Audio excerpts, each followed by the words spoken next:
coming. The room will fill up slowly.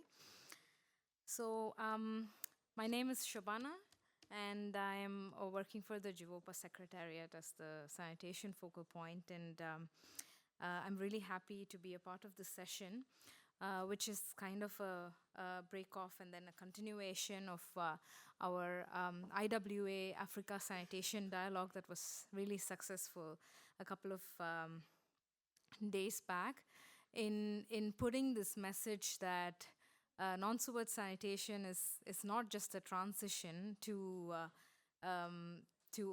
any other service, but this is the reality, and this is what we need to focus on, particularly in certain countries where there is more coverage on the on-site part. I think a lot of you here would agree.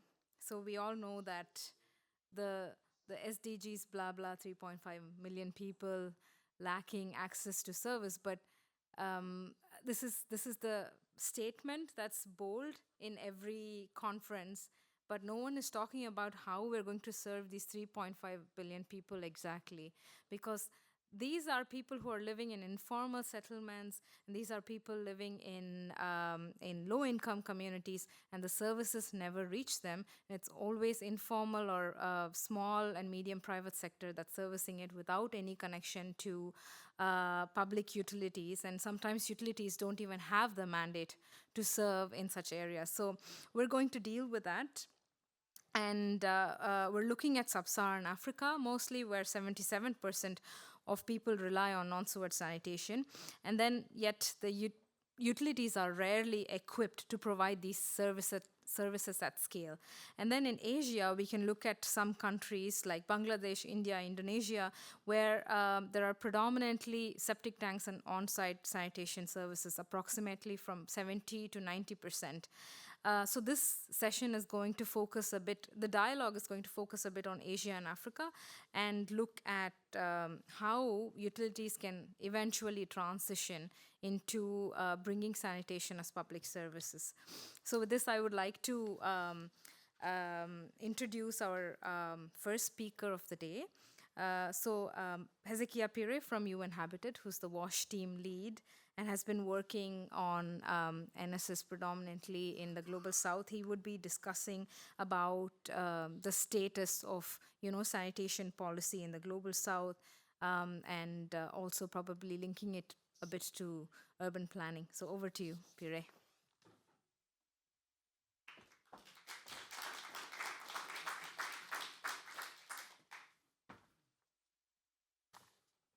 Thank you very much, Shobana. Ladies and gentlemen, thank you for the opportunity to share with you a few insights on non-sewered sanitation, a topic that is not very prominent in meetings with utilities because everyone thinks about sewerage. I was actually in the previous session that just ended in this room, and a colleague of mine from Kenya mentioned that their utility is the best in the country, Nyeri Water and Sewerage Services. But she mentioned that sewerage coverage in Nyeri is 35%. So you can imagine the problem that we have. The best utility in the country has sewerage coverage of 35%. So how does the 65% live? This is the question that this session needs to address. And as my colleague Shobana has mentioned, we are not waiting for a better service. We're not waiting for a transition to sewerage. We want to do non-sewerage services better, and done properly. This kind of technology is not inferior. It is not temporary. It is not second-class solution. It is not waiting to transition into pipes, So it's a viable service. It is innovative. It is fit for context in many situations in Africa and Asia. And if you were doubting it, it is the dominant form of sanitation also in these regions. And my colleague Shobana has mentioned this. Now, to frame our discussion today, and yes, Thank you for, how do we do it, Soban? Aha, yes. So you missed my first slide. Yeah, but this is about introducing myself. Okay, so this is the situation, and I don't want to spend a lot of time here because Shobana has gone through it in her introduction. But this is the framing that I wanted to interest you in. There are a number of positive things that are happening in Africa and in Asia with non-sewered sanitation that I want to highlight. If you look at the latest JMP report, we are talking about an increase in safely managed sanitation coverage on the continent in Africa from 22% to 26% in 2024. In Eastern and Southeastern Asia, coverage has increased from 49% in 2015 to 64% in 2024. But even more importantly are some 4 important positive trends which I want to highlight. One of them being in the mandates and policy frameworks that acknowledge non-sewered sanitation as a service. And the reason I say this is that for a very long time, we had companies calling themselves water and sewerage companies. This was a very distinct mandate that meant that beyond sewerage, we did not know how the other 60% or so of our people managed their sanitation. But now we are getting a lot of commitment at the policy level, looking not just at sewerage services, but also non-sewered sanitation. In Africa, for example, for those who have been monitoring the sanitation policy on the continent, 2015 was for us the turning point on the continent with what we called the Ngor Declaration, adopted by African ministers responsible for sanitation. And then the AMCOW has developed policy guidelines for sanitation that acknowledges explicitly the issue of non-sewered sanitation. We also have this policy aligned to what we call citywide inclusive sanitation principles that are embedded in the African policy guidelines. But it is not just in Africa that this positive trend is happening. So if you look at India, for example, the National Fecal Sludge and Septic Management Policy 2017 also recognizes non-sewered sanitation. In Bangladesh, the Institutional and Regulatory Framework for Fecal Sludge Management 2017 also provides a clear role for municipalities and utilities in managing non-sewered sanitation. And we can say the same for a number of other examples. So let's go to what utility mandates and the institutional shifts are happening. So in both Africa and Asia, there are incremental process in sanitation management. And one of the most important ones is clarity now in institutional roles and responsibilities for non-sewered sanitation. For a long time, you could not pinpoint a particular department in a number of countries that was responsible for sanitation. Sanitation was either in the Ministry of Public Health, or in water, or as a standalone ministry. And many people thought that sanitation was an orphan, you know. So, but now we have clarity in institutional roles and responsibilities, including for non-sewered sanitation. The second one is that we are including diverse stakeholders in service provision. So the service ecosystem for non-sewered sanitation also is including the private sector. So it's no longer just a public utility issue. Recognizing this into utility mandates and changing the names of companies to now read water and sanitation companies for us is a big plus. And we have examples, for example, in Kenya, where I come from, where there is a dedicated fecal sludge management unit. In Nairobi, City Water and Sewerage Company. In Uganda, We now have the mandate to empty and treat fecal sludge as part of the mandate of national water. In Senegal, in honors, we have public-private partnerships for dislodging services. In India, we have several states now that have integrated FSM services into their operations under the new policy 2017, and many other examples from the regions. The next one is in the area of regulation and governance for non-sewered sanitation. There's also very good regional momentum in recognizing regulation as an important issue for non-sewered sanitation. And one of the challenges that you have with regulation is data. And I'm saying this specifically because we have Athena in the room. Data on non-sewered sanitation. If you talk about data on sanitation, countries will be available to provide you data for sewerage services. Very clear data on sewerage. That is why we talk about 35% for Nyeri water, for example. So how do we regulate without data? How do you know what you are regulating? You know, so that is a big issue for non-sewered sanitation. Affordability for low-income households. Setting minimum standards for non-sewered sanitation, because people are building their own septic tanks, people are building their own toilets. So how do we ensure that there's a standard that allows for emptying, you know? So that level of standardization is important for regulation.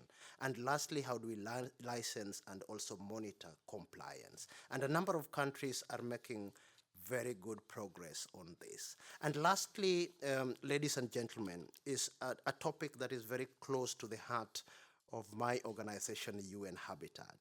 And it's a bit uncomfortable for water and sanitation experts, but we want to interest you to talk about housing, you know. Can you imagine a house without a toilet? You know, think about it. You know, even if you just went into your hotel room and the toilet was not working, you know. So housing is very critical for us, and housing in slums and informal settlements, where people build 4 corners of a house and forget the toilet and call it a house, you know. This is something that is very much of interest to us, that housing policies and urban planning practices need to recognize the integration of sanitation into housing and slum transformation. Very important. And with these few remarks, let me now take it back to Shobana for other presentations. Thank you for your attention.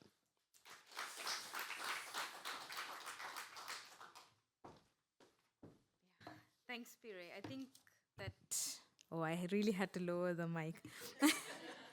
These things they're custom made here in Bonn, and they're for average German height, and I'm below average Asian height, so yeah. So yeah, thank you so much, Pire. I think you brought a lot of reality, especially when it comes to all these housing programs. I recently spoke to a person from Brazil, and he said there are a lot of housing programs that are done in Brazil where no houses have a toilet. So it all starts from a house, right? It all starts from home. And now I think we'll move to a slightly different conversation of how do we operationalize mandates that Pire was talking about in utilities. And we have Catherine Grasham from WUSIP, who also co-authored the UN Habitat publication on sanitation and sanitation management, wastewater and sanitation management. And they have a lot of insights, also working with regulatory bodies like SOAS. And they're here to talk more about operationalizing mandate for non-sewered sanitation. Over to you, Catherine.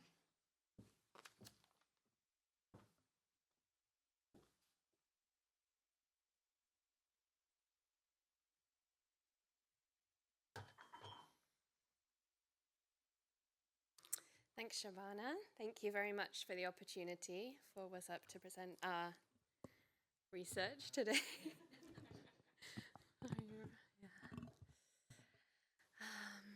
Yeah, and it's nice to see so many faces, especially at this late hour. So thank you very much for coming. And yeah, I think Pire and Shabana have done a great job of outlining the scale of the problem. And I think your presence here today is true testament to how much we want to tackle this together. So just a small introduction to WhatsUp for those of you who don't know us. We're an international charity that was established 20 years ago. And this year, on the anniversary of our 20th year, we launched a new strategic plan with 3 big initiatives, one of which is rolling out regulation across Africa. And the piece of work that I'm going to present today is very much in line with that, looking at how regulation can work better for non-sewered sanitation and the role of utilities in regulation. So I'm going to start off with some global perspectives. So this is from the report that Shabana mentioned. That's the UN Habitat report on sanitation and wastewater in cities. And in that report, there was a mapping done of 18 cities across the world to look at responsibilities and mandates for non-sewered sanitation. And you can see there on the right the different mandates for the different cities. 12 are shown here as an example. And it just illustrates the key trends that in Eastern and Southern Africa, there's a movement towards integrating responsibility for service outcomes with the utility. So that's what I'm going to move on to present, is a piece of ongoing research, the emerging findings from that really drills down into looking at how utilities can operationalize their mandate for non-sewered sanitation in the context of Eastern and Southern Africa. And that's work that's been done with SOS as well. So in Southern Asia and Latin America, it's common for municipal authorities to have integrated responsibilities for sewered and on-site sanitation. But we can see alternative models of delegation to state enterprises in, for example, Hatia and Thailand in Asia. There is separation in some cities for emptying and conveyancing, or for treatment and disposal or reuse, and several examples of countries now actively reviewing responsibilities for urban sanitation. So this piece of work that was done in 2023 gives us really good global insights into mandates and responsibilities for non-sewered sanitation.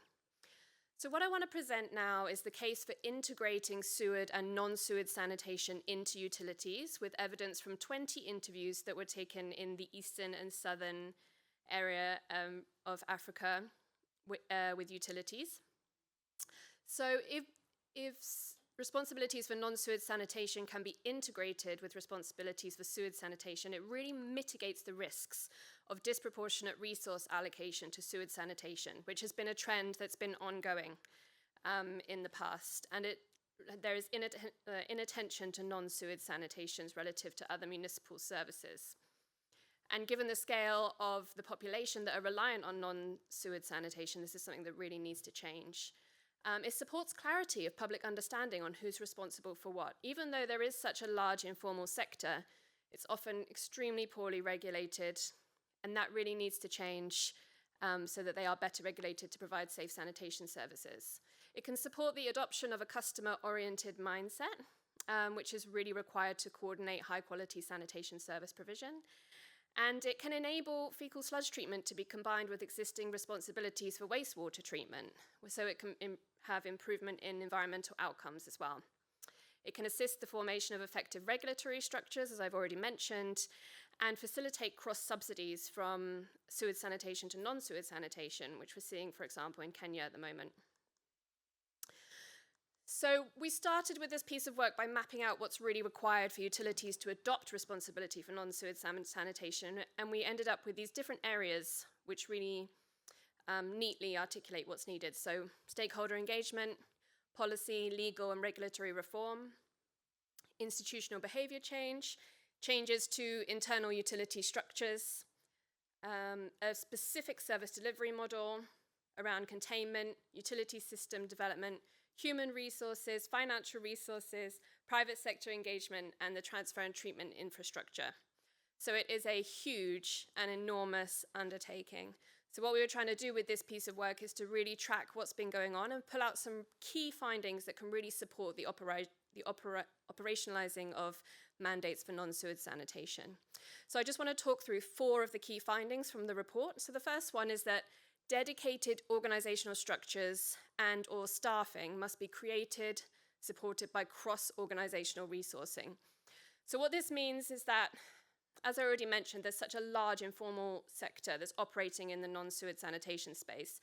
So the appropriate structure will really depend on the context. And I think that's really critical, is that what we found from this report is it's not about having a one-size-fits-all approach. You can't just say, let's go anywhere and operationalize these mandates. It has to start very much with it's not on this slide, it's on the next slide, but there really needs to start with a mapping of what's already happening in the informal sector, because we don't want to undermine what's happening, but rather find ways to work better together to make it work. So non-sewered sanitation strategic plans and business models must be developed, including the extent and form of private sector involvement. So what we found is there's sort of a choice of 3 main service models for fecal sludge management. So that can be direct delivery from the utilities themselves, private sector contracting, or cases where informal providers are licensed or permitted through the utility. And then we found a variety of different conditions under which the various models work. We also found that it's really important that trust must be built with the private sector providers, including the informal sector.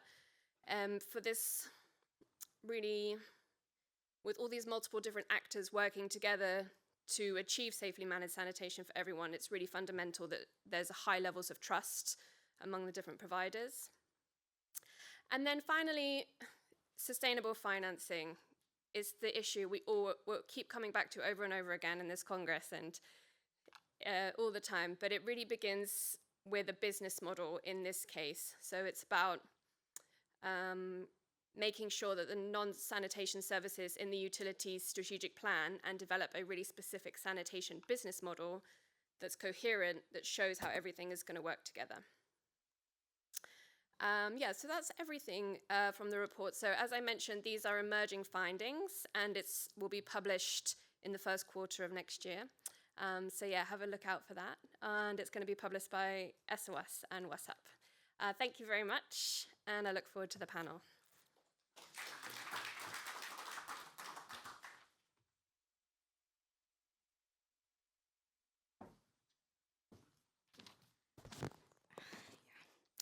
Thanks, Catherine. I think we've heard the bigger picture now.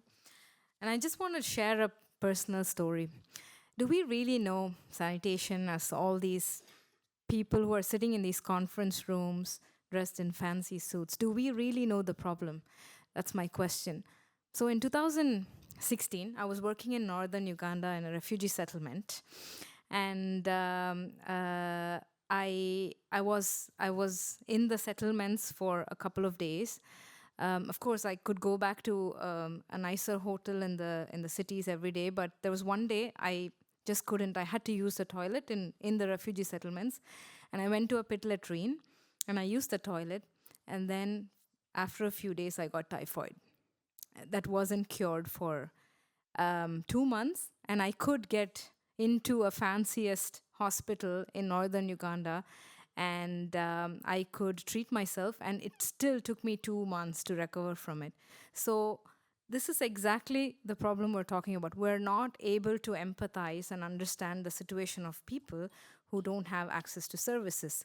And it might be nice that we talk about it, but we really need to dig down into the problem. And today we have a group of panelists who I think in some way or the other really understand this problem. And I would like to introduce our panelists for today. So first we have Prashanta Mohapatra from the Ministry of Housing and Urban Affairs. He works as a senior advisor there, but has also worked with the Odisha Water Supply and Sewerage Board as a chief engineer. So please take your seat, sir. And next we have Azwan Ahmed from Inda Water Consortium. who has been championing the WAP between, I should say swap, sanitation WAP, between IWK, Malaysia, and Perumdapal Banjarmasin. So please take your seat as well. So next, we have on board Elizabeth Nahimana from SOAS, who's the knowledge specialist there and has been working and championing non-sewered sanitation in East and Southern Africa.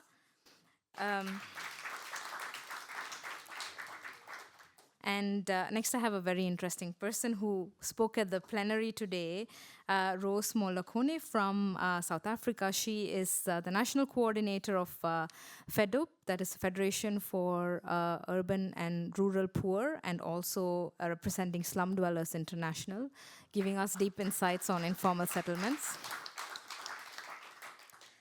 And then we have, last but not the least, Deepa Karthikeyan from Athena Economics, all about, who's here to talk about data, sanitation data, and what's the reality with utilities.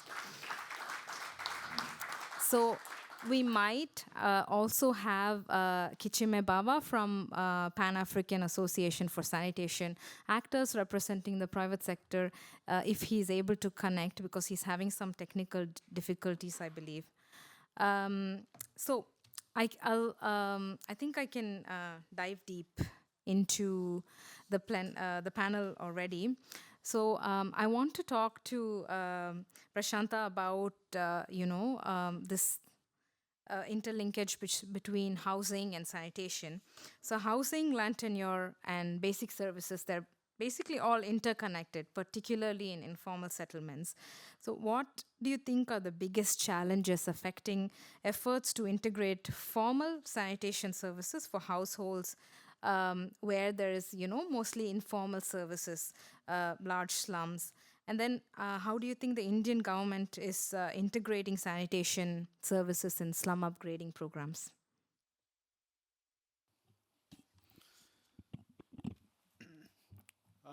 I think today is the fourth opportunity I'm speaking.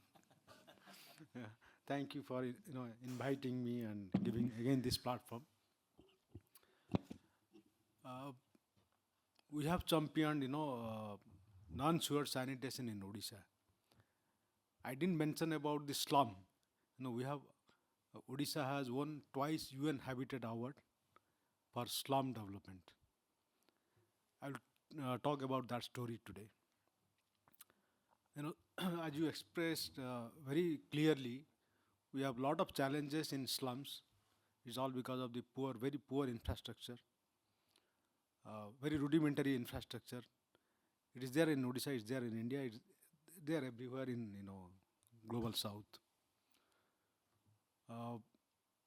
Of late, we have lots of programs. I will talk specifically about what we did in Odisha. For slum, the main problem, we can go to the next slide. So this is these are the one we know. Can you go to the next slide?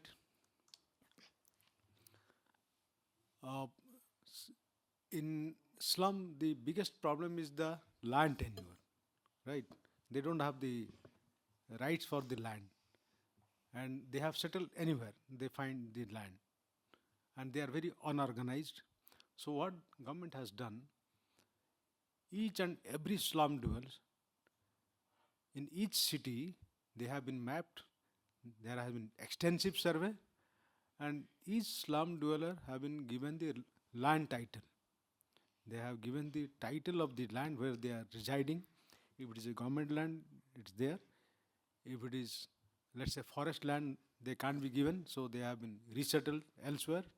But each and every household has been given the land title. That's the first step that has been done. Nowhere in the state, nowhere in the country, nowhere in the world, I think, at a massive scale, more than 30% of urban households, they live in slums.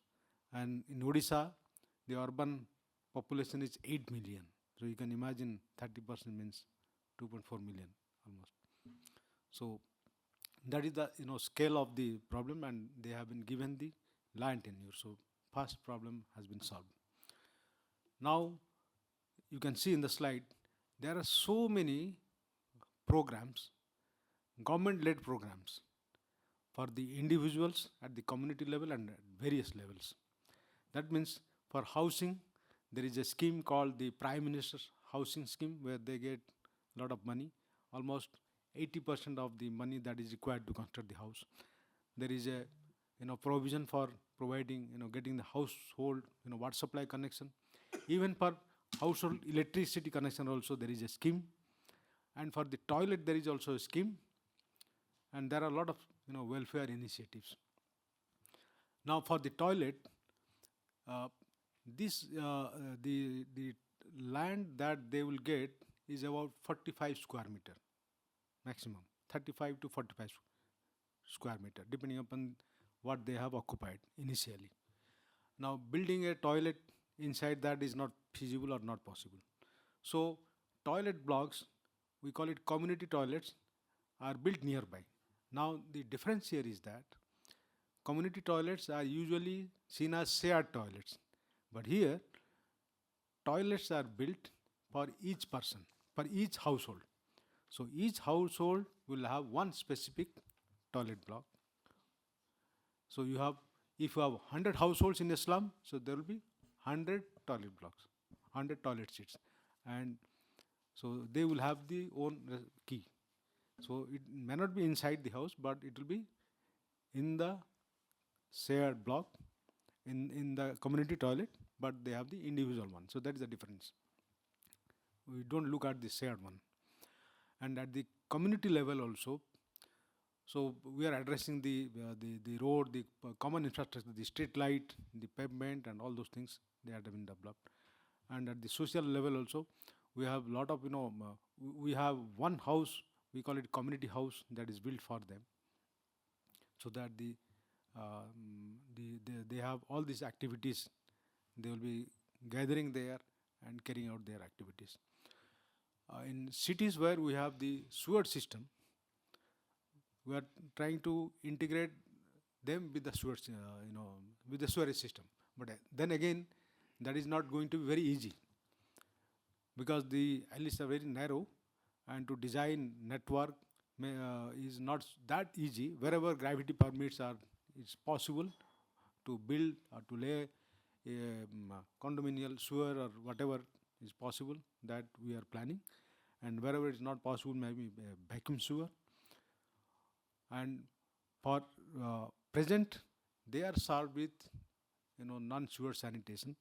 In cities having sewer solution also, in Odisha, we are providing non-sewer sanitation facilities, dislodging services, because all of these households, majority of them have septic tanks and soak pits. So meaning that they will also need periodical dislodging services. Now here, the issue is the big trucks can't enter. So here we have customized. So we have imported equipments, machines from Italy, vacuum machines. So we tailored it. So our companies, they are able to tailor, a trolley, like the trolley you carry in the airport, some trolley like that. So you walk. So there is the pump, vacuum pump. So it can reach anywhere. It is accessible. And sometimes also with mechanized, auto rickshaws, they are also installed. So dislodging services, vehicles have been designed specially for slum areas and also areas which are very narrow. So that way, we have a large program of upgrading the slum, providing sanitation infrastructure. And in fact, coming to water supply, we became the first in the country, Puri city, everybody must be knowing. So 24/7 water supply, because continuous water supply is there in Europe, but in India, sometimes you wonder where is that. So we became pioneer in doing that water supply, and now we have scaled to many other cities. So maybe a time will come, maybe in 2 to 3 years, we will saturate again, like we saturated non-sewer sanitation in all our towns and cities. So we will also saturate 24/7. People, they were thinking it's not doable. Now there is a webinar going on, slum problem is solvable. I don't know whether you have heard it or attended it. Webinar, Ana Claudia was, she spoke in the first session, and many of our, contributors from people from Odisha, those who are there, they are all speaking. So you can also, if that is available, you can also look at that video. I think it's a 5 or 6 series thing. People are talking, even the slum dwellers and all those people involved in that, stakeholders, they are all speaking. How the problem of slums can be solved. So we have provided the example. I think I stop here. Thank you. Thank you, sir. I think the Odisha model is definitely the one to look out for when we're talking about scale up. I think there were some other pictures he had. This is the Oh, sorry. So after the upgraded, you look at this. Yeah. The informal settlements looks these are looks the- really good. It's nice to see such a picture actually coming out. Usually we see poverty porn. Now for a difference, I'm really The slum happy children, that yeah, the we can slums. see this finally. Look at the slum children. Yeah. They are playing. Great. I think we'll switch to the other part, the other continent, and have SOAS insights from SOAS from Elizabeth. So I think she also has a presentation. Could this be displayed? Yeah, Elizabeth, my question to you was. The role of regulator is very important. Without regulation, most of it will not happen. But to what extent regulation is happening, I'm not so sure yet. So what do you see as the regulator's wider role in empowering utilities to take up non-sewered sanitation in particular? It's the next presentation. Yeah. Okay. Yeah. Yeah, thank you very much. In fact, regulation has a critical role in supporting utilities to take up their role in delivering non-sewered sanitation services.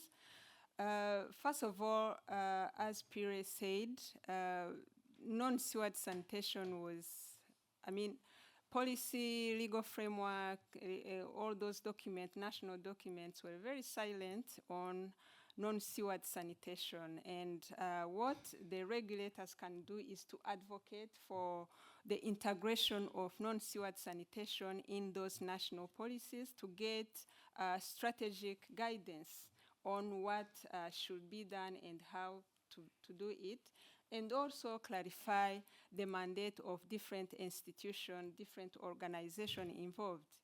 If we talk about sanitation, the Ministry of Health is involved, the Ministry of Infrastructure is involved, the Ministry of Environment is involved, so many actors, even local authorities that are giving the permit for construction. So how all those stakeholders are going to be coordinated. So the policy should clarify the roles and mandate, and the regulator can advocate when those documents are silent on non-sewered sanitation.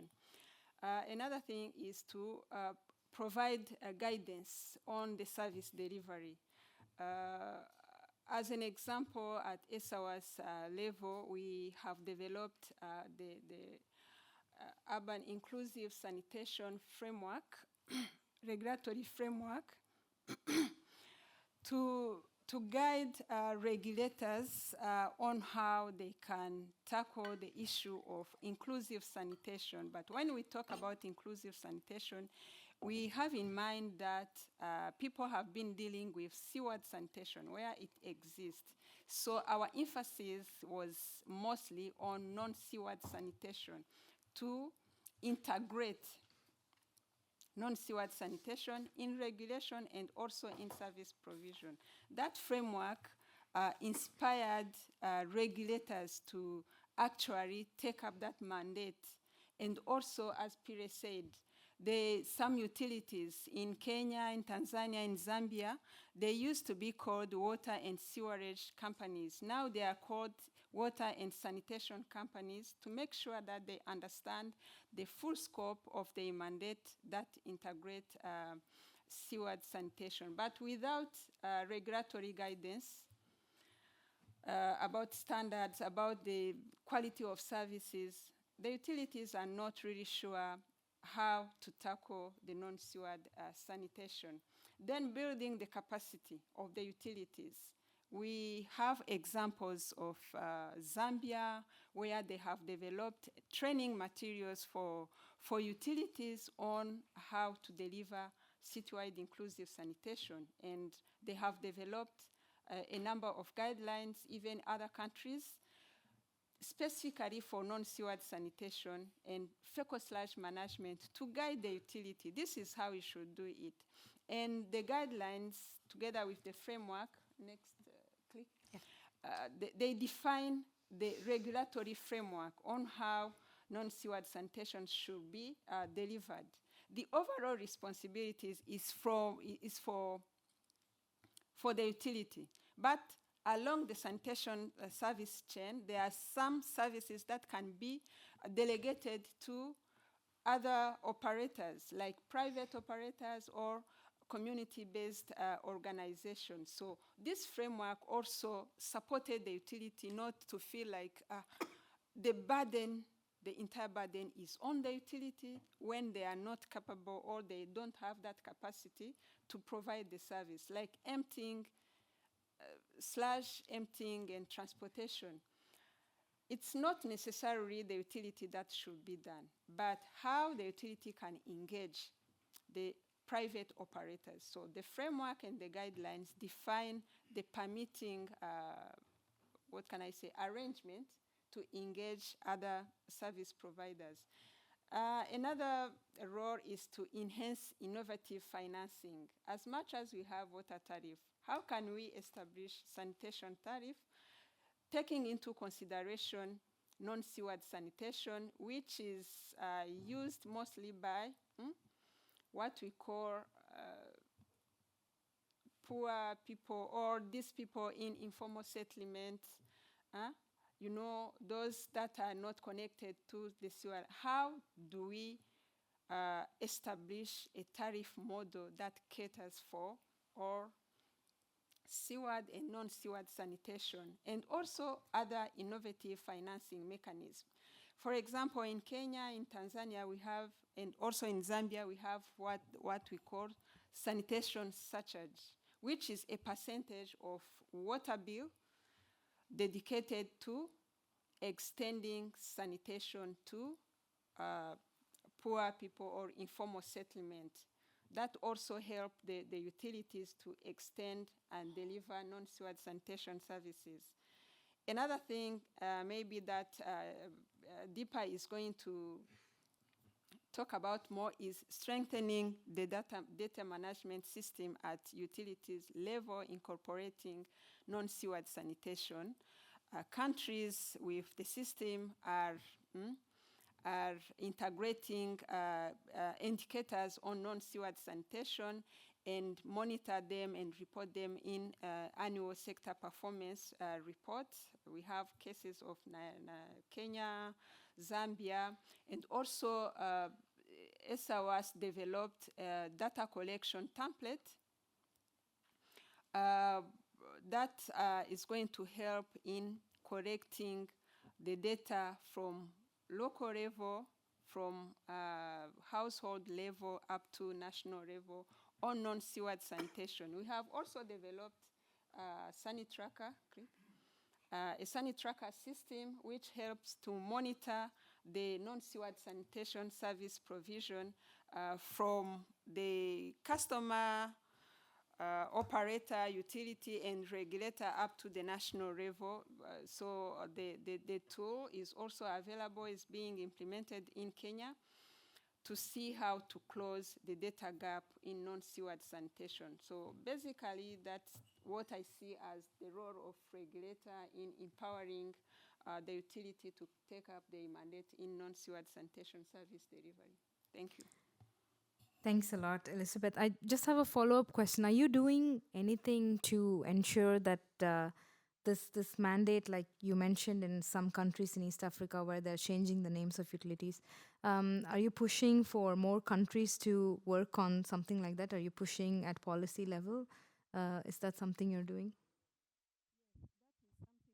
We are actually doing to advocate for more countries to take up these responsibilities, because without tackling non-sewered sanitation, we may forget about achieving the SDGs target, because the estimates they have shown us the huge percentage of the population relies on non-sewered sanitation. Though it's something we are pushing forward, even to other countries.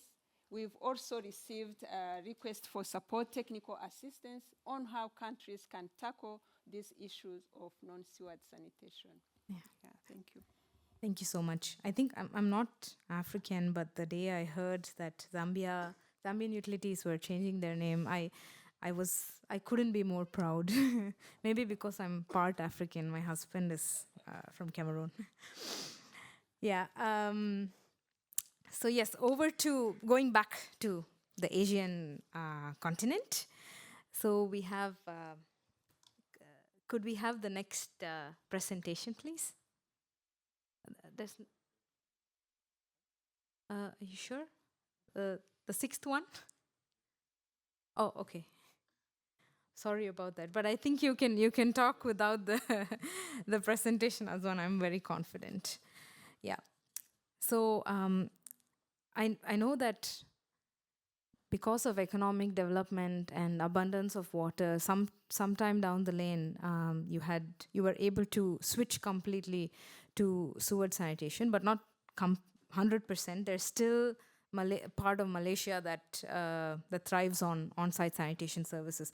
Now, as a sanitation utility, I just want to know, what are the exact skill sets that a utility would need for on-site sanitation, and what would you recommend other utilities who are going through this transition to focus on when dealing with on-site services? All right. Thank you so much, Shobana. I'm glad to see the slides are there. Yeah. It's there for a reason for me to keep to the 6 minutes time.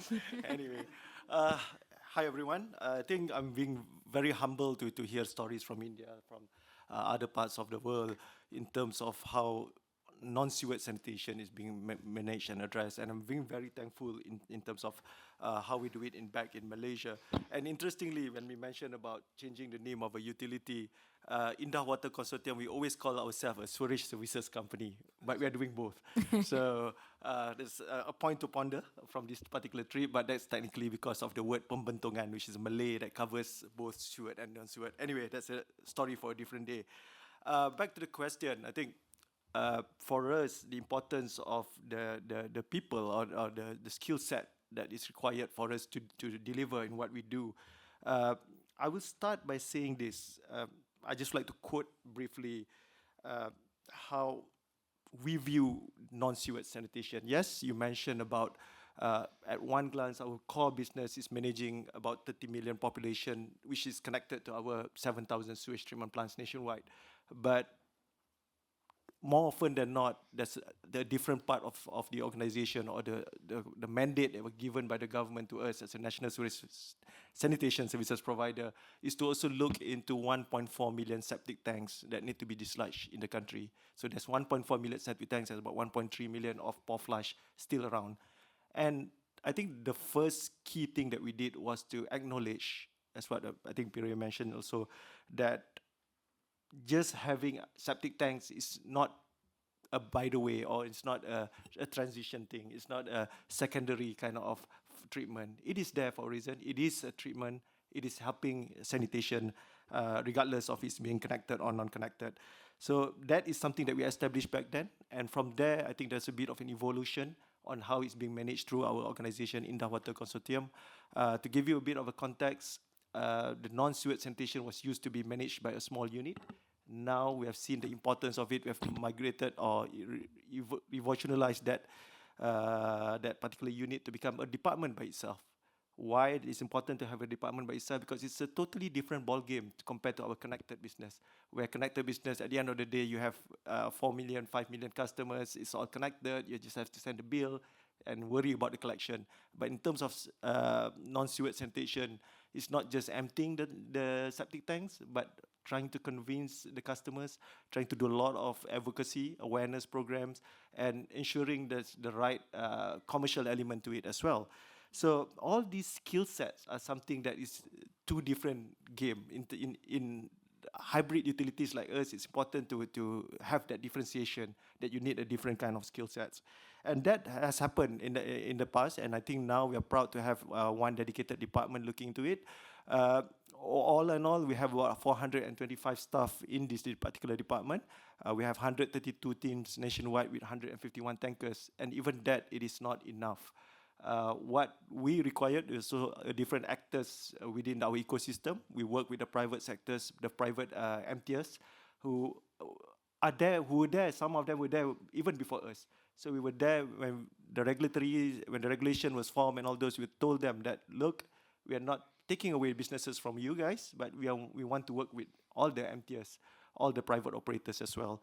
So back to Indah Water Consortium, when it comes to our 425 staff, we always put the emphasis on developing them as a pure, real professional.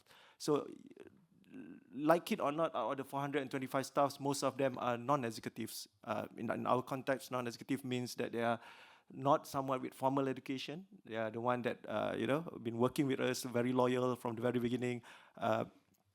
And what we have discovered that they need to be developed in terms of their skills. So we have identified for each of the position, each of the role, specific competencies that they need to have. And this is something that is digitalized. It's all, everyone has their own competency profile. And in terms of developing their technical and operational skills along the years. And a lot of emphasis and improvement that was also carried out in terms of health and safety, environmental standards to ensure these real heroes. It's a 3D business. We kept saying to everyone that's dirty, dangerous, and difficult, 3D, and what kind of skill sets and equipments that we have to equip them with. And more importantly, it's not, traditionally, it's always been about how to empty the septic tanks, how to operate the tankers, and so on. But over the years, we have seen that they, being a department, they also need to have a specific team working in the back end of the office to look into strategies, to look into advocacy, to have skill sets in terms of data management. How do you efficiently schedule so that you'll be able to serve 1.4 million septic tanks over a period of 2 years? And those are the kind of things. And last but not least, in terms of skill sets, stakeholder management, how important for these people to have stakeholder engagement, fronting the customers, convincing the parties involved. I'll just end by looking at the next slide, please, where I have a bit of an additional, related to probably other speakers as well, in terms of regulatory, how it affects us, is because we work in a closely regulated environment. We have SPANS, National Water Services Commission, who regulates both sewered and non-sewered sanitation in Malaysia. And one of the game changers was part of the introduction of the Water Services Industrial Act 2006, particularly the scheduled dislodging regulation, where it is made mandatory for every septic tank in Malaysia, depending on the location, to be emptied once every 2 years or 3 years, depending on the location. And failure to do so, you'll be slapped with a 50,000 ringgit, that's roughly about $10,000 fine. Of course, it's a tall order to enforce it. I can rest assured that it's not a single case has been brought to court, but it's a good game changer, eye opener. Of course, you have taken the soft approach in doing this. Yeah, I think that those are the things that I think made it. So as an employee of this particular department, you not only have to have the technical and operational skills, but a lot of how do you manage regulatory, how do you manage stakeholders, and so on. As you can see on point number 3, a lot of our customer outreach programs that we carried out over the years. Shabana. Thank you for nailing it, Aswan. I think he deserves a round of applause because I'm just tired of seeing pictures of manual emptying and not one slide on how to solve it. He's clearly given what is exactly needed. Thank you for that, Aswan. Yes, now I will move back to Africa. And I really appreciate, thank you so much for joining us, ma'am. Rose, who's representing the voice of informal settlements. I had another question for her, but I thought it was boring. I have another burning question, which is, one thing I really hate seeing in reports is that there's often this paragraph on willingness to pay, and they say, oh, the informal settlements, these people are not willing to pay, no income settlements. It's a difficult thing. But you go and talk to these people on ground, they're paying 2 to 3 times the price. And why are these reports saying that time and time again? Like, I'm really annoyed to see that, and I want to hear your perspective on why do people think that people who live in slums don't want to pay, and what is this misconception, and what's the reality? Yeah. Thank you very much, Shobat. Lack of trust. The people don't trust government, and government don't trust the people. Until we understand that we are one nation and we can talk together, then we can address the issues very easily. I work in many, many different countries with my colleagues. One day I went to Cape Town in one of the informal settlements. And before I went there, I met with my colleagues. We met with the councillor of that community. And the councillor said, I said, why is this community so congested? What is it that you are doing as the municipality? Then he said, we can't get into these communities. We are frightened. Then I said, but when you want them to vote for you, you are not frightened. That's the thing, the trust. I went to Ghana in Accra. We went to a sub-Saharan conference for housing, and the mayor was saying in his speech, he was saying there's an area called Sodoma and Gomorrah, which is a you can't even get into that. Ne? So I decided to get some people from Ghana to take me to Sodoma and Gomorrah. Because now I want to see, I only know Sodoma and Gomorrah from the Bible. So I thought that's the area. So I just went there.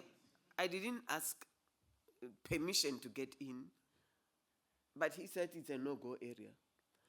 When I get the people were celebrating that day, it was national teams were playing, ululating.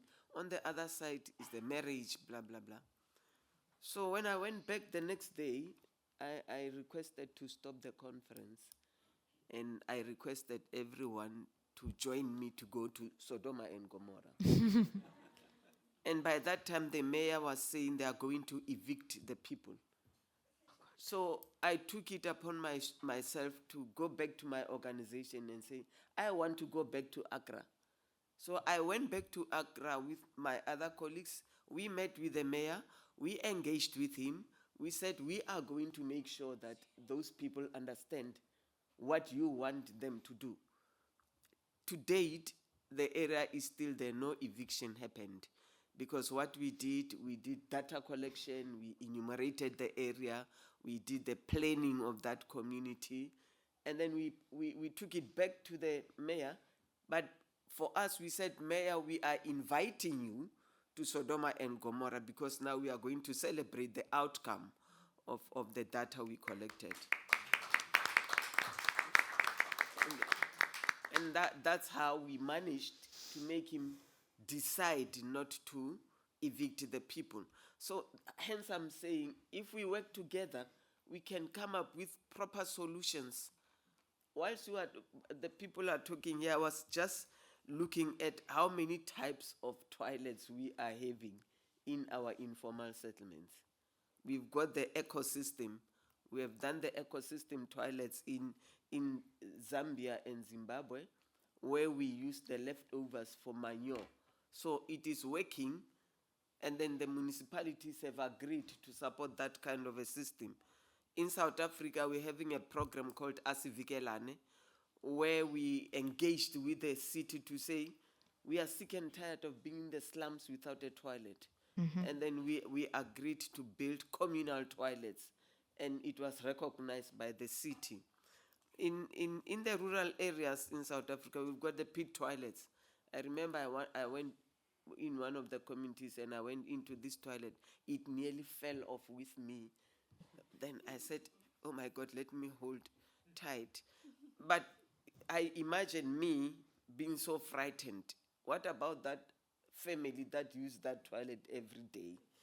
And then in Kenya, flying toilets. Do you know what a flying toilet? Yeah. We experienced the flying toilet, and they were saying to me, don't go out of the house in the night. Otherwise, you'll get a present in the evening. We also have field toilets where that one is very dangerous because now we have to go to the field because we don't have toilets where we are. So I think, and then in India we did, and Uganda we built toilet blocks where we used people to pay 1 rupee, 2 rupees to use the toilet, and it made money for the federation. So that's why I'm saying lack of trust is the only thing that we should think. The regulation can be there, but if it is written and then you don't engage the people and talk to the people and say, what is it that you want? What is it that we can work together with? As I'm explaining to you, all these kind of toilets, we have come up with the ideas of saying, how can we address them? And then we even ask, where is the bulk sewer connection? Because we are organized. If the cities can say, here is the bulk sewer connection, can you do it? Yes, we can put our money together. And then we can do it because the cities always say we don't have enough money to take care of the people that belongs to their jurisdiction. So I think we have to change the mindset of the city officials and politicians to say these people belongs to your municipality. They deserve the right to sanitation. They deserve the right to housing. They deserve the right to water. That is why we end up deciding to invade and use the land by the municipalities. They say, no, you are illegal. No, we are not illegal. We are legalizing the illegality of the municipality by using the land that is not unused by the municipality. So working together, we have done it, and the information that we know, we are professionals when it comes to data collection, and then we know the exact data that is needed to change the way people are living. So I think it is very important. Right now, UN Habitat, when we attended the World Urban Forum in Egypt, UN Habitat, together with the South African Department of Human Settlement, adopted the Global Action Plan on informal settlement upgrading. And I know SDI was one of the signatories thereof. So I'm returning the question to you, Shoba. Yes. What are you going to do with us? Because we are the signatories of this Global Action Plan of informal settlement upgrading. We want to participate practically, not in a forum like this, talking, but identifying maybe 2 or 3 informal settlements and say, let's work together and try and address the issues that are affecting the people that are staying there. Today we are talking about water and sanitation. There is housing, there is health, there is education. All these needs about the communities. I'm going to advocate for that I don't want to become a signatory with a pen and a paper and nothing on the ground. Let's create the trust. I want to trust our government, and I want our government to trust us, because we are a problem and we are a solution. We are unprofessional professionals because we know what we want and how to get it.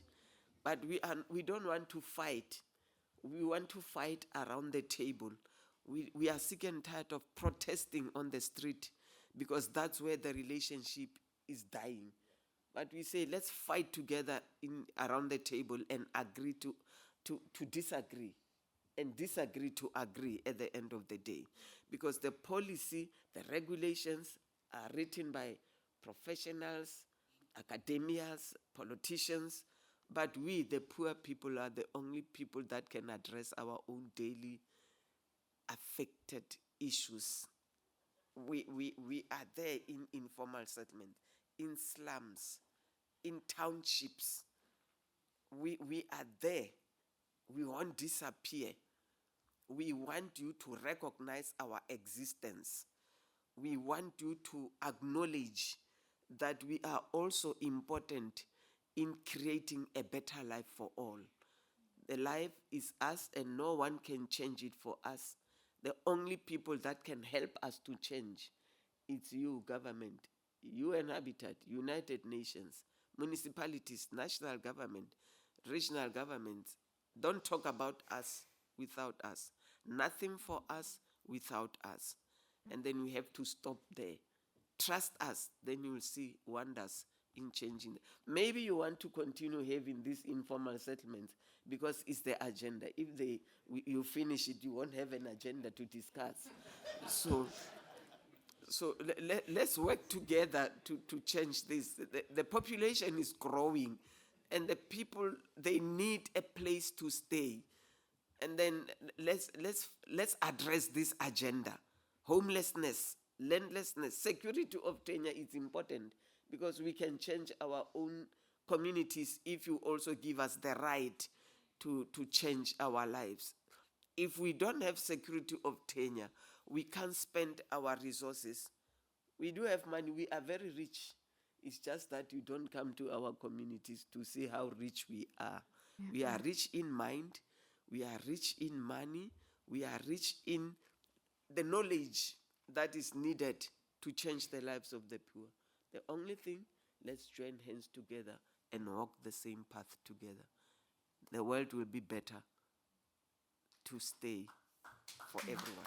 Thank you.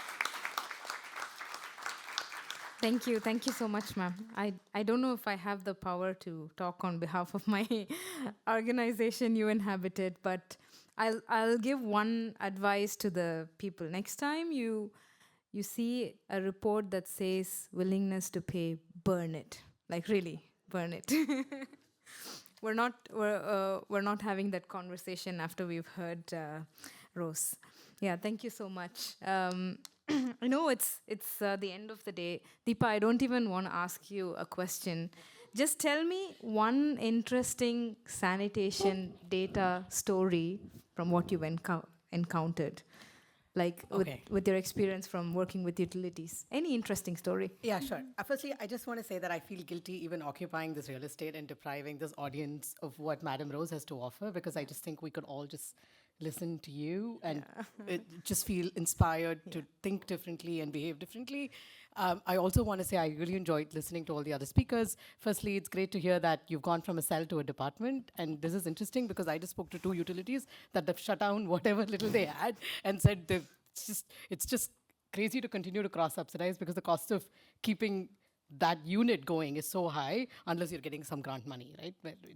So that's very encouraging. I want to dive into that. So I want to take a minute, because I do, like, very quickly, is to kind of share just a way of thinking about data, right? Before I share a story as well, right? Because we cannot talk about data as something that needs to be generated that then gets reported on an SDG dashboard, right? And I want to say that, and I recognize that I'm saying that on a UN platform, and I recognize that's controversial, because that takes away from the practice. And like what I loved about a lot of what you described is so grounded in the realities of how you live and think and get things done beyond conferences like these, right? So, and I think when you start kind of talking about SDG dashboards, it takes away from the reality of where that data is going to come from. And I want to kind of start there, right? So at the very minimum, I think we have a responsibility to protect people and protect the environment, right?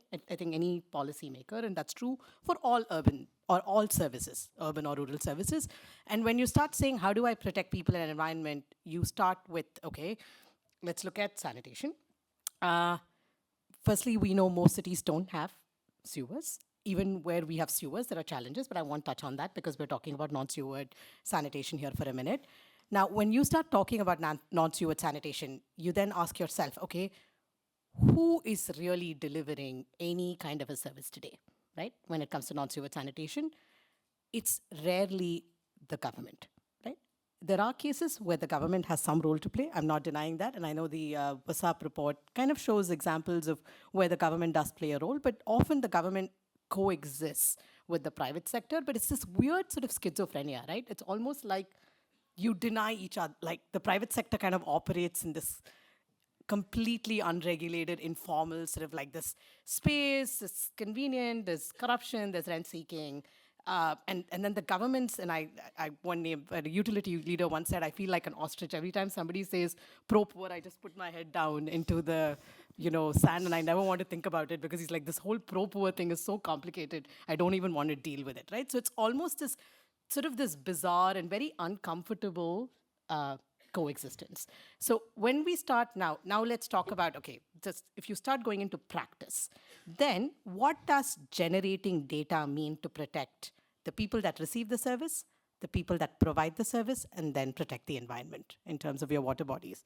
Now, when you start thinking about it from that lens, you then say, okay, I want to know when a pit is built, that it's built to standard. I want to know when it gets emptied, it's getting emptied by people with enough safety gear. I want to know that the waste is then being taken to a designated point and is then being treated to standard. Now, when you say those are the kinds of data points one needs to generate, then you start going into the questions of who is doing those activities, right? And if it's largely the private sector, we absolutely need more information on how the private sector is doing what it's doing. And the only way you're going to get that information is if the public sector or government creates space and acknowledges the private sector, right? I mean, I'm not even going to use words like formalization because, again, I think it takes away. Now, how does government do it? It can do it through licensing, right? You create a license to operate. I know lots of cities that have a license, but the license means nothing. It's essentially another way of the government making a small fee by the side with no real meaning behind it because you keep getting licenses renewed in perpetuity and it has no meaning. You could just apply for a form, you pay a bunch of money and you get a license, right? But it could mean more. It could mean something. You could say you have a license if you start sharing information and start using systems and align it with incentives. If private sector is able to actually, and today I know, and PASA, unfortunately, I know they had difficulty getting Kitch online, but if the private sector's data around how much revenue they're generating becomes more visible, I'm sure microfinance would get interested in doing loans and micro loans to the private sector. So there are examples of how you can layer incentives and start thinking about these questions in a very specific, practical way and make licenses mean something. I know example, like if we are able to do solid waste management, where you're collecting waste every day or every second day and run O&M contracts for it, why is it so difficult for public sector to do more formal O&M contracts for fecal sludge management, right? So creating that space for the public and the private sector to contract and engage more formally is inevitable for the data conversation because we can't even start talking about environmental protection or people protection without talking about how the public and the private work together, because that is the reality of how the services are delivered. I think a data story for me, and gosh, wow, and speaking of willingness to pay, we've done a lot of analytical work looking at just kind of cost to serve and viability. So 2 statistics stand out. The poor on an average in Kenya pay 2.5 times more than the non-poor overall. And often it's funny when you think about it in terms of life cycle costs as well. When you dig a pit, right? Like there's a lot of manual because they can't build sophisticated systems, so they make do with sort of online, simpler systems which collapse more often. And they're redigging. So they actually life cycle terms, just because of the difficulty of setting up and maintaining the system, spend more money overall, and you don't capture it because you don't think in those terms at all. So I think that and on the I mean, I know this is a conversation on sanitation. We also realized on water that the poor, and this is in Lagos, pay 2 weeks of wages on buying drinking water. And it's funny because the poorest people get free water from the church because they otherwise have no way of exiting the system. And I was just talking about this earlier today with like the people that are not like ultra poor but just are above and want to exit failure because they don't want to drink poor quality self-supply water but are buying sachet water could be paying as high as 2 weeks worth of wages. Right? This is a lot of money that's going into an informal, unregulated market that are making operating profits as high as 150%. That's another data story that we don't capture, like the amount of money that the private sector can make in an unregulated, informal environment. So I think, yeah, let's burn those WTP reports, Shobana. Yeah. Thank you for joining my movement. Yeah, I think it's been a very interesting conversation. But I think we can open quickly to 2 burning questions. I know everyone is in awe, I can see. But if are there any questions for the panelists? Oh, yes, Pire. Oh. Thank you for the mic. No, thank you very much. I had the honor of doing a concept paper for the interactive dialogues for the upcoming UN Water Conference in 2026. And I was doing the human rights paper. I was pushing for land tenure so that the people can develop their own land and put services. And one of the criticisms I got was we are burdening the people by expecting that they can provide their own services. This is government responsibility, So how do we link government responsibility to provide services and ownership of land to develop your own, system of living, providing services without burdening the poor with something that the government could have done themselves? Who wants to answer it? We can do it.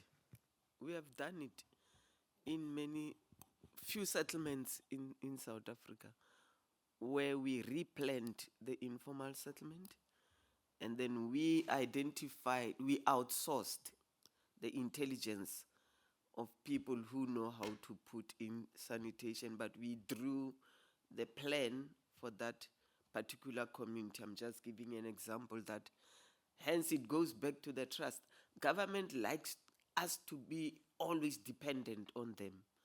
And they forget that we are the same people that they hire to come and do the labor of what they are doing for infrastructure. We are the laborers. We are the one doing the work on the ground. So the only thing that is needed is resources that they can support us with. We have that. I can invite you in South Africa, all of you, to come and see the community that we have built. And then now, even today, the municipality wanted to take over our community. Then we said, no, it is ours.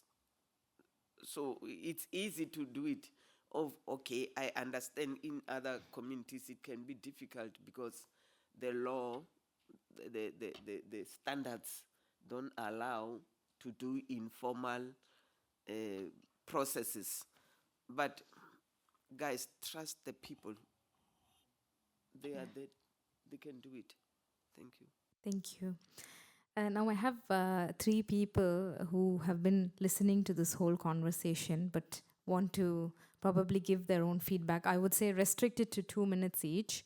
So we have first Golden Manyanga from Luapula Water in Zambia, and he's in a utility that is trying to scale up sanitation services. So Golden, what did you learn from this conversation?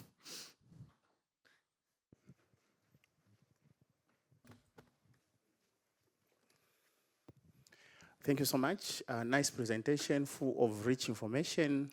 I think one message which has come out, we are the problem and we are the solution. Yeah, so quickly, I think what came out was the overall utilities can and should take up the non-sewered, sanitation services because there's huge need everywhere across the globe.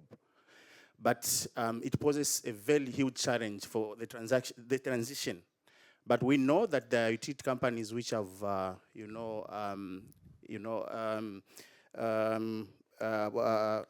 posed a lot of success.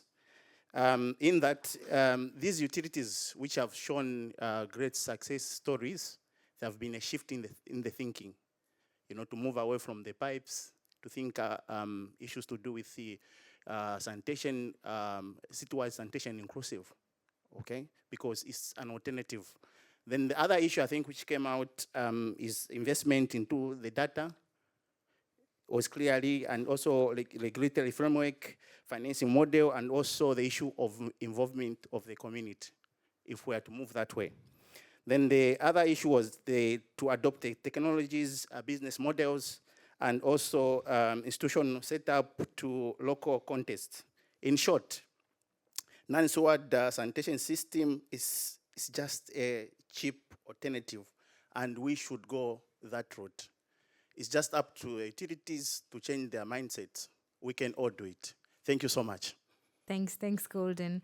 Now I'll invite Florence, who's online, Florence Laker from International Water Association, to talk about what's going on with their sanitation initiative, and also a lot of deep insights from the Africa Sanitation Dialogue that happened a few weeks ago.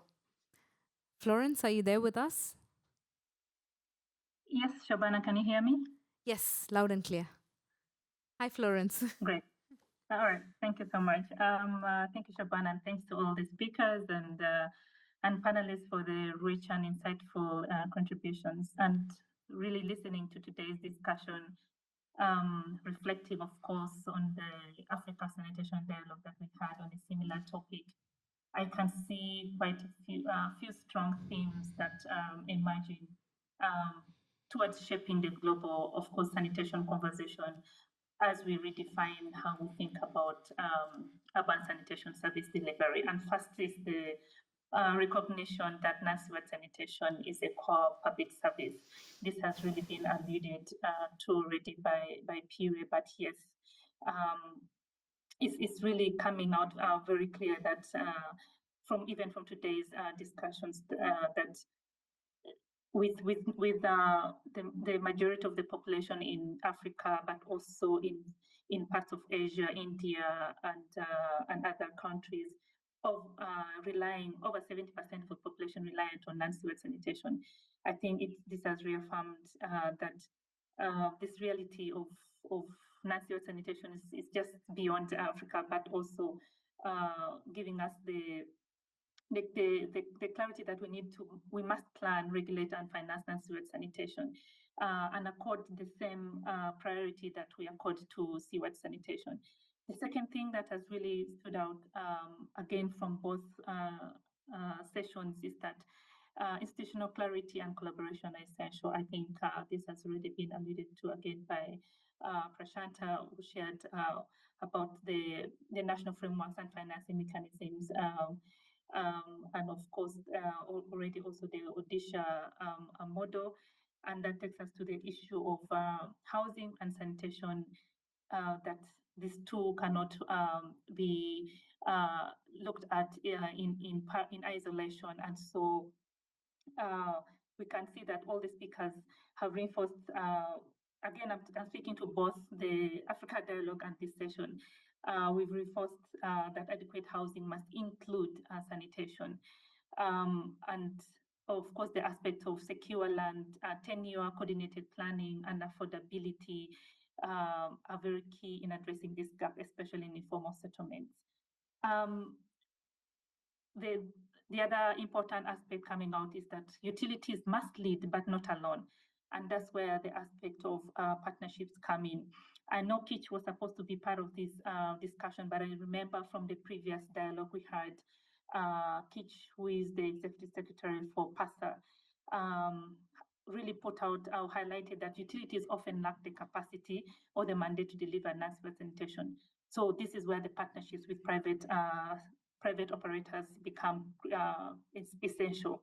And aspects to do with financing and regulation, I think this has been alluded to by Elizabeth from ESAWAS, who highlighted that effective regulation provides the backbone. I will not go deep into that. But when it comes to financing, I think in the previous dialogue, the examples, the success stories we saw from Kenya, where they have a 5% sanitation development fee that is being piloted by the regulator, I think demonstrates how cross-subsidization can sustain the non-sewered sanitation operations. And last but not least, Madame Rose has really also brought to attention that we must center the voices of the urban poor, and reminded us that these systems that we're talking about ultimately serve the people and mostly the vulnerable. And these are in the informal settlements. And so the people and the local authorities must work together to identify the local solutions. And trust is really important between the two groups. I remember in the previous dialogue, one of the speakers mentioned that let's take the slum from the people, but not the people from the slum. So I'll leave it for you to interpret that. And finally, innovation and data must drive the future. I think Deepa has really reminded us already that without data, progress remains really invisible. And so this is quite critical. And of course, in the previous dialogue, it was evident that innovation will define the future through water efficient, climate resilient, and sanitation sensitive technologies. Therefore, based on this, I'd like to just conclude by stating that both these discussions that we've had today and of course the Africa sanitation dialogues that you've had in the recent past have shown the immense value of peer learning really and collaboration, and therefore we must continue to create these spaces for cross exchange. And yes, utilities must lead the change, but they cannot do it alone. But I think Madame Rose really said that we need to move beyond the discussions we have in the rooms and be more practical and go on the ground and do the work on the ground. But we can't do this alone. We need to work with the people. We need to work with all the stakeholders that are involved. Thank you so much, Shuban, and thank you to all the panelists and the speakers. Happy to have been part of this discussion today. Thank you. Thanks a lot, Florence. So we started.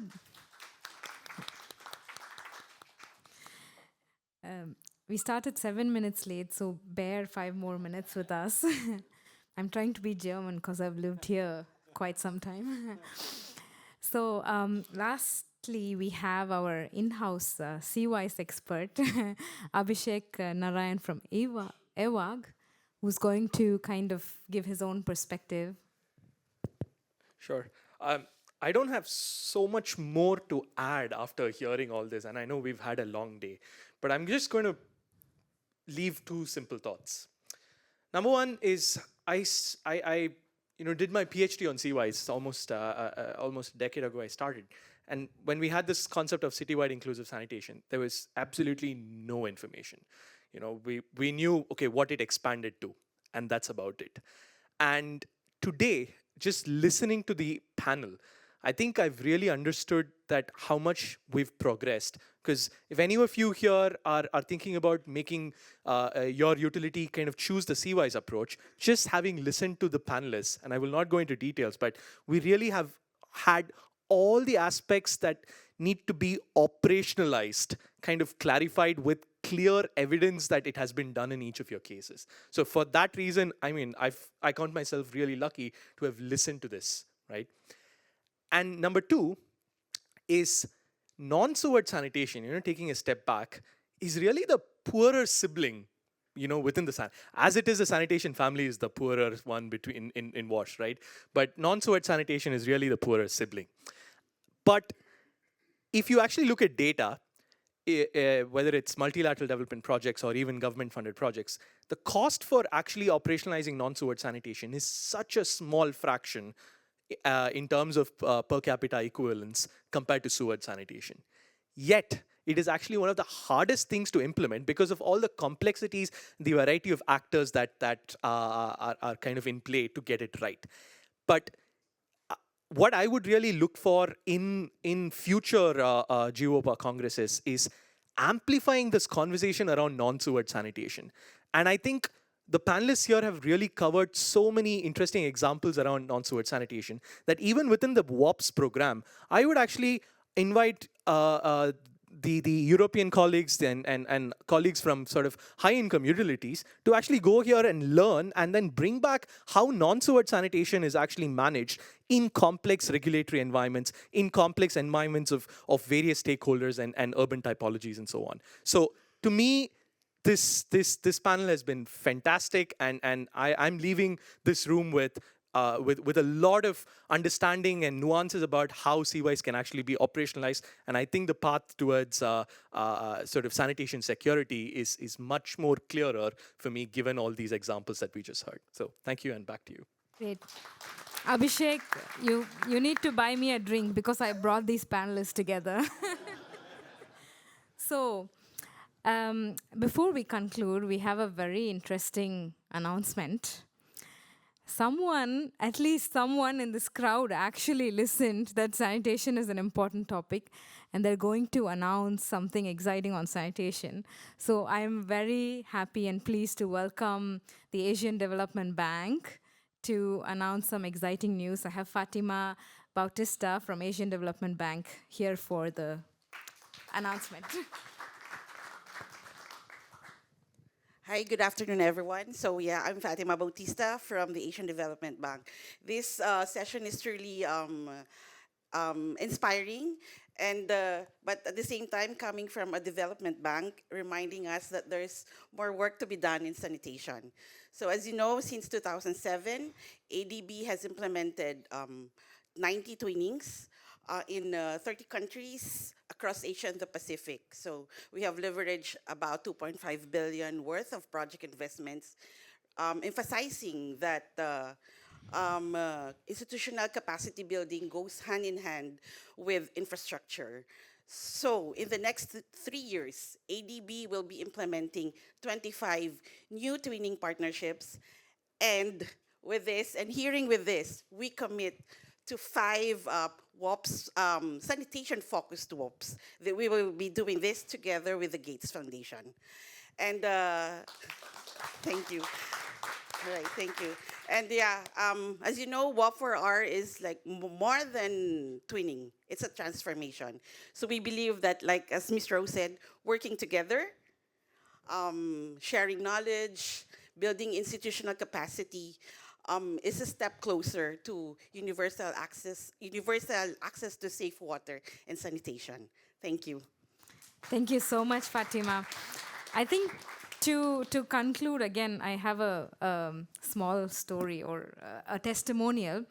So when I was in Nepal last year, I was talking to a couple of these informal service providers who are doing desludging with truck businesses.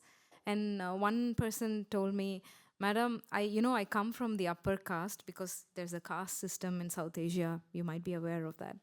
And he told, I come from the upper caste and I'm not allowed to do such works societally.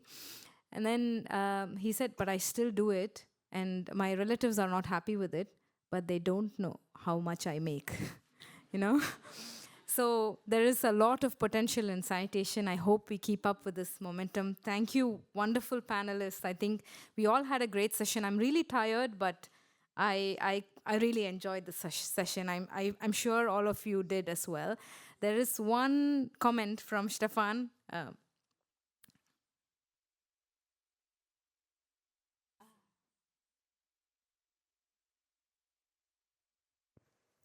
Not a comment, just a response to how we can scale the dialogue, because I'm a member of the IWA Non-Sewered Sanitation Specialist Group, and just the announcement that we can continue the dialogue next year, July, in India, because the next specialist conference is taking place from 9th to 12th July 2026 in the Indian Institute of Technology, Palakkad, Kerala, India. Thank you. Thank you. And I'll see you all in Bangkok. Before that, yeah.